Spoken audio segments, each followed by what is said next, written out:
Assalamualaikum Bu Nel. Waalaikumsalam. Bagaimana kabarnya hari ini? Baik. Hari ini kita akan mengadakan percakapan observasi ya Bu. Ya. Sebelum nanti saya akan mengamati jalannya proses pembelajaran yang akan Ibu lakukan di dalam kelas atau sebelum saya melakukan observasi kelas. Adapun tujuan yang dilakukan supervisi adalah untuk mengetahui dan mengevaluasi proses pembelajaran yang akan Ibu lakukan dan mengapa kita melakukan percakapan pra-observasi sebagai persiapan awal sebelum Ibu melakukan pembelajaran agar lebih siap dan percaya diri sehingga memberi pembelajaran lebih baik bagi murid. Ada beberapa pertanyaan ya Bu yang akan saya sampaikan pada Ibu. Yang pertama berkaitan dengan tujuan pembelajaran. Apa tujuan pembelajaran yang akan Ibu capai? Tujuan pembelajarannya adalah di mana peserta didik mengidentifikasikan sejarah baik tokoh maupun periodisasinya di Indonesia serta menghubungkan dengan konteks kehidupan saat ini dengan benar.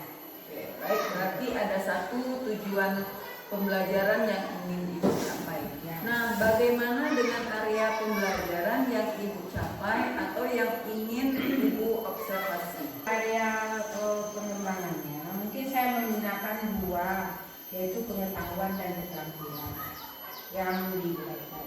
Kalau pengetahuan, apa yang akan dilakukan oleh siswa? Kalau keterampilan, mengerjakan tentang ini, mengetahui juga nanti contohnya membawa rempah-rempah. Akan mengetahui penggunaan rempah-rempah itu apa dalam kehidupan sehari-hari. Berarti area yang pengembangannya akan dicapai adalah bagian aspek pengetahuan dan keterampilan.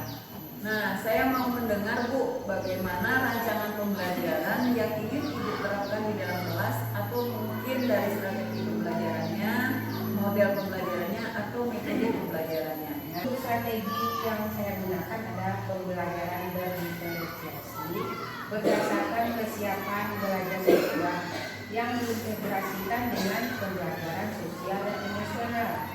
Kemudian saya akan membagikan kelompok sesuai dengan kemampuan keterampilan dan keaktifan siswanya. Dan untuk model, saya menggunakan model pembelajaran basis masalah atau PPM. Kalau metode, mungkin saya menggunakan diskusi kelompok, tanya jawab, dan Jadi rencana yang akan Ibu terapkan menggunakan strategi pembelajaran berdiferensiasi yang diintegrasikan dengan pembelajaran sosial emosional, menggunakan model pembelajaran PBL atau juga dengan metode diskusi kelompok, kemudian penugasan dan juga tanya jawab ya Bu ya. Bagaimana dengan media pembelajaran yang akan Ibu gunakan dalam pembelajaran di dalam kelas? media pembelajarannya mungkin saya akan menggunakan beberapa macam tempat, kemudian ada juga tulis, PPT, proyektor dan laptop. Kapan Ibu akan melakukan kegiatan pembelajaran tersebut? Dari hari apa, tanggal berapa, dan mata pelajaran apa? Nah, ini Rabu, tanggal 30 Oktober 2024, mata pelajarannya IPOS. Oke, jadi hari tersebut saya akan datang ke kelas Ibu. Saya akan melakukan supervisi kelas. Saya akan melihat dan mencatat hal-hal apa saja yang terjadi dalam kelas ya Bu. Nah, setelah nanti Ibu melakukan kegiatan observasi atau pembelajaran di dalam kelas, kita adakan percakapan yang terakhir ya Bu, yaitu percakapan pasca observasi yang nanti akan didampingi juga oleh pengajar praktik saya. Sebelum kita akhiri, apa yang Ibu dapatkan dari hasil percakapan yang kita lakukan hari ini? Saya mungkin mendapatkan gambaran seperti media apa yang harus saya gunakan nanti, kemudian media apa yang akan saya gunakan itu sudah saya persiapkan dari sekarang. Saya mempunyai gambaran dari percakapan yang kita lakukan hari ini. Terima kasih atas waktunya yang bersedia berbincang-bincang dengan saya di pasca observasi ini. Sampai bertemu di kegiatan observasi di kelas hari Rabu tanggal 30 Oktober 2024 dengan mata pelajaran IPAS. Terima kasih.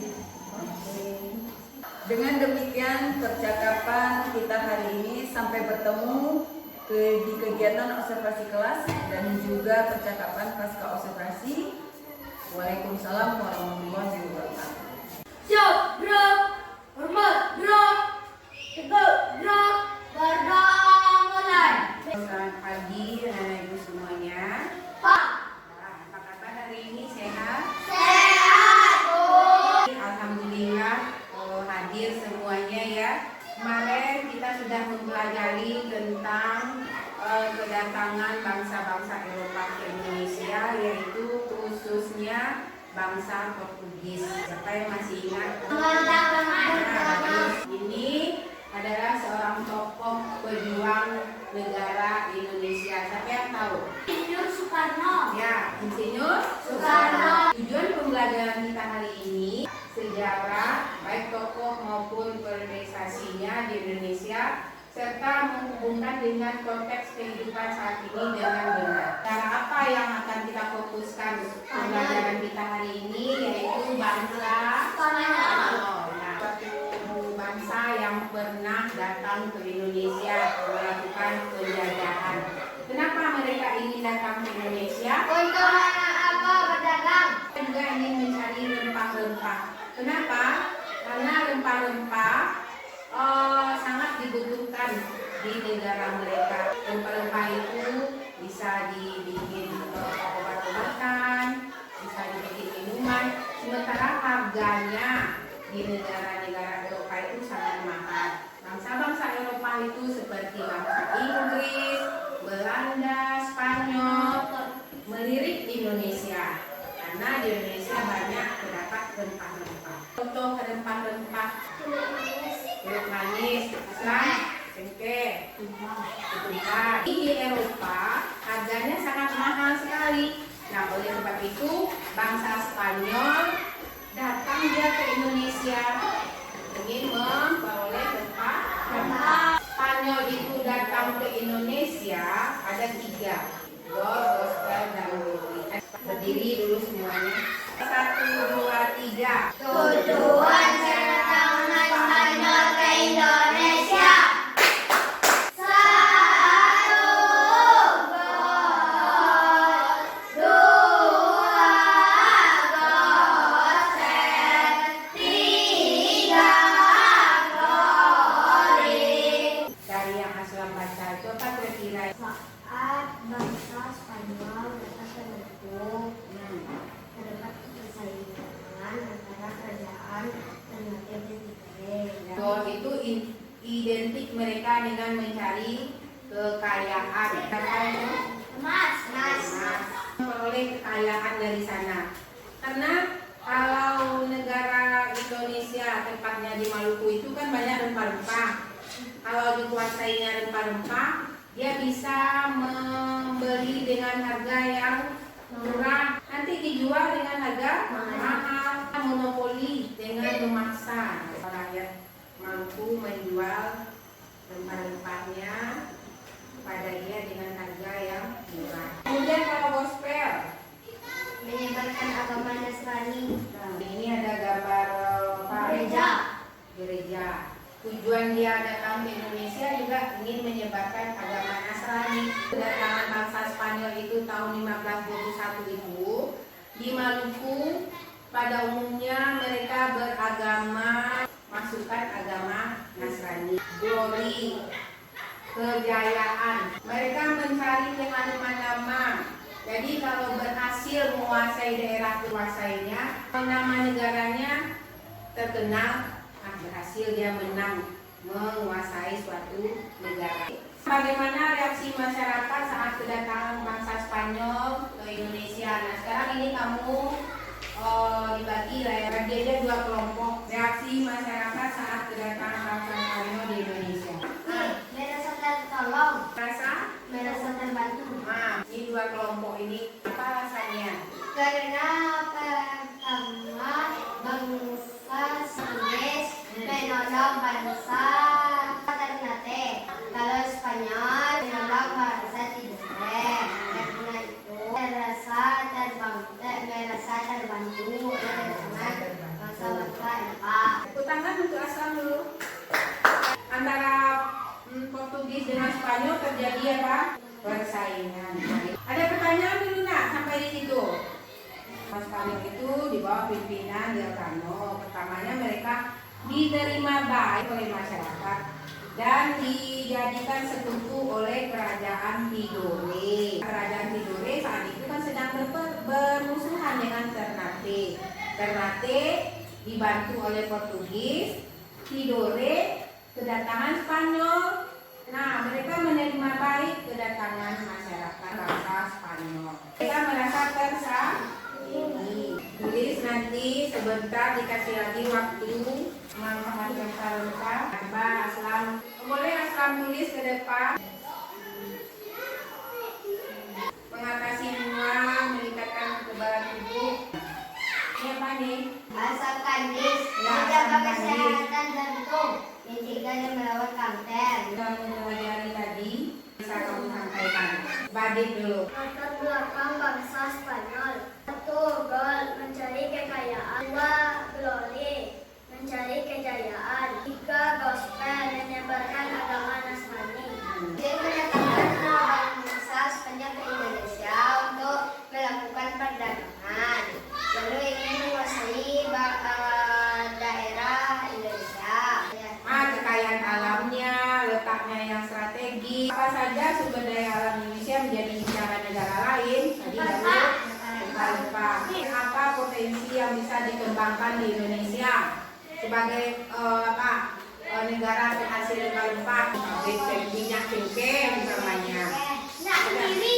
Minyak kemiri. Baiklah, anak ibu semuanya, hari ini sudah selesai pembelajaran kita tentang tujuan kedatangan bangsa Spanyol ke Indonesia dan juga sudah diberi tadi tugas di rumah, mohon dikerjakan dengan baik.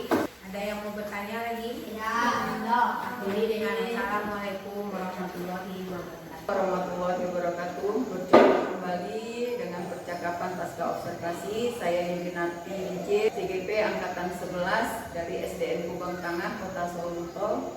Saya masih ditemani oleh Bu Nelda Yanti sebagai guru yang telah diobservasi dalam kegiatan supervisi akademik, dan saya pun ditemani oleh Ibu Reva Malita Utaria sebagai pengajar praktik.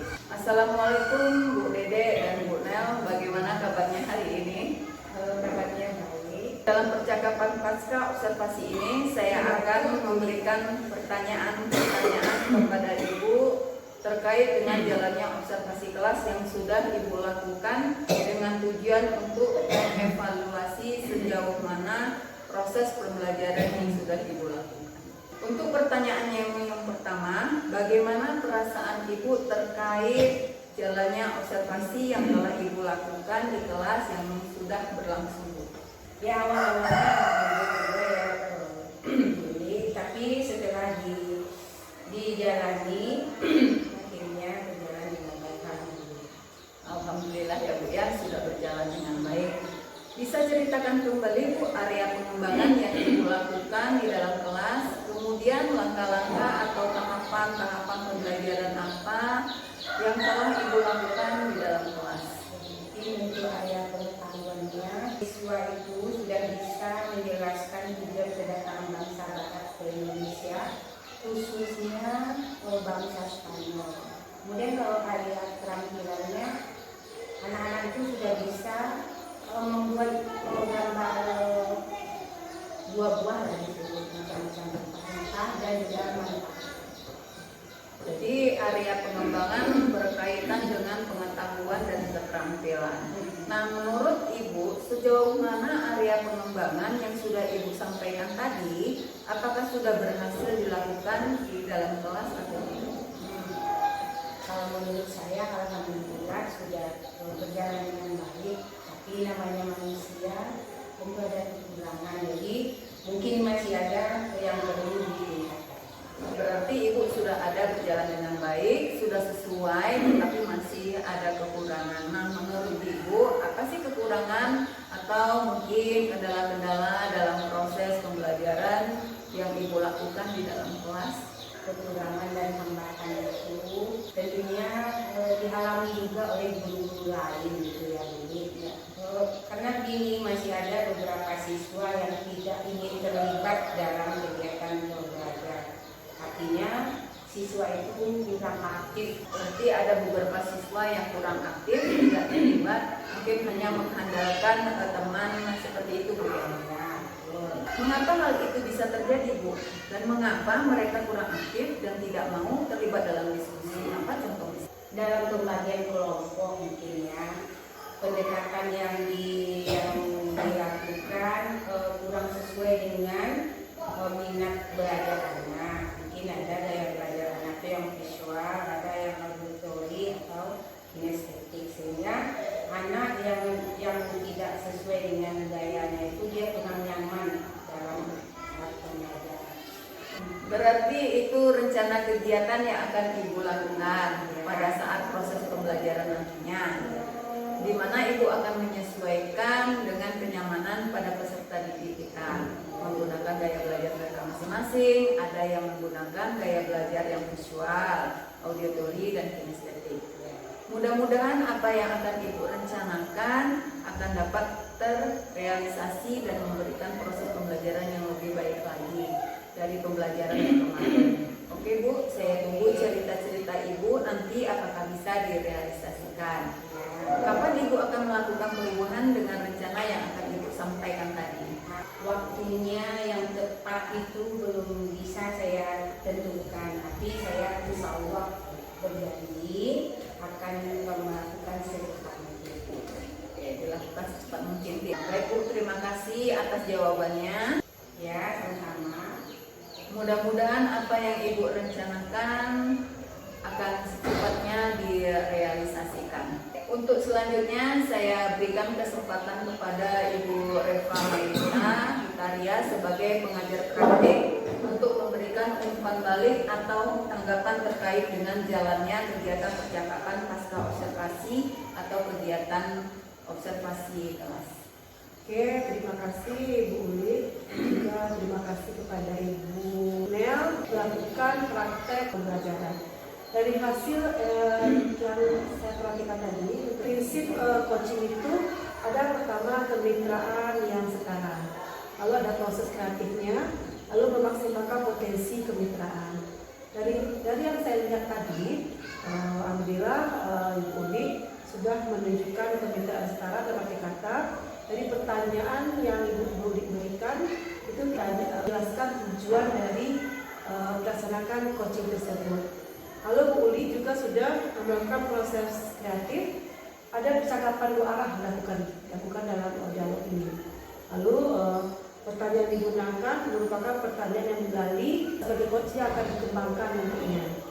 Lalu untuk memaksimalkan potensi oleh coach dengan kesimpulan juga Ibu Uli sebagai coach di sini juga sudah menyimpulkan percakapan yang telah dilakukan.